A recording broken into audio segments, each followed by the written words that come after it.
आमदार सुरेश खडे यांच्या नेतृत्वाखाली अधिकारी कंत्राटदारांची बैठक. डॉक्टर महेश कुमार कांबळे यांच्या पाहणीनंतर प्रशासनाकडून तातडीने दखल.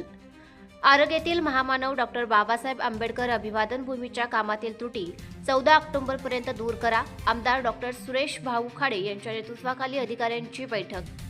आरग येथील डॉक्टर बाबासाहेब आंबेडकर अभिवादन भूमी येथे सुरू असलेल्या बौद्ध विहाराच्या बांधकामातील त्रुटी व अपूर्ण राहिलेल्या बांधकामाबाबत भाजपा नेते डॉक्टर महेश कुमार कांबळे यांनी समाज बांधवांसोबत केलेल्या पाहणीच्या पार्श्वभूमीवर मिरज येथील विश्रामगृहात पालकमंत्री डॉक्टर सुरेश भाऊ खाडे यांच्या नेतृत्वाखाली सार्वजनिक बांधकाम विभागाच्या अधिकाऱ्यांसह संबंधित यंत्रणा व कंत्राटदार यांच्यात महत्त्वपूर्ण बैठक घेण्यात आली.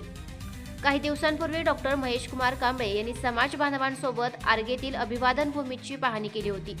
त्यावेळी बौद्ध विहाराच्या कामांमध्ये काही त्रुटी तसेच काही कामे अपूर्ण असल्याचे निदर्शनास आले होते. बौद्ध विहारच्या बांधकामात आढळलेल्या त्रुटींमुळे हे काम अद्याप ग्रामपंचायतीकडे वर्ग करण्यात आलेले नाही. तसेच विहारचा अधिकृत उद्घाटन सोहळाही झालेला नाही. यापूर्वी सामाजिक न्यायमंत्री संजय शिरसाट यांनीही या ठिकाणी प्रत्यक्ष पाहणी करून कामातील त्रुटी तातडीने दूर करण्याच्या सूचना दिल्या होत्या.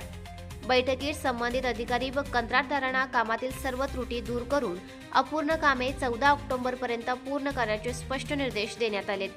यावेळी आमदार सुरेश भाऊ खाडे, आंबेडकरी नेते डॉक्टर महेश कुमार कांबळे, कार्यकारी अभियंता अमर नलावडे, उपकार्यकारी अभियंता परशुराम नंदीवाले, समाज कल्याण अधिकारी कामत साहेब, खाजगी वास्तुशास्त्रज्ञ कोष्टे साहेब, रिलायन्स बिल्डअप कॉन्ट्रॅक्टर खराडे, आर्गेतील अजित कांबळे, स्वप्नील कांबळे, पृथ्वीराज कांबळे व आर्गेतील सर्वधर्मीय ग्रामस्थ उपस्थित होते.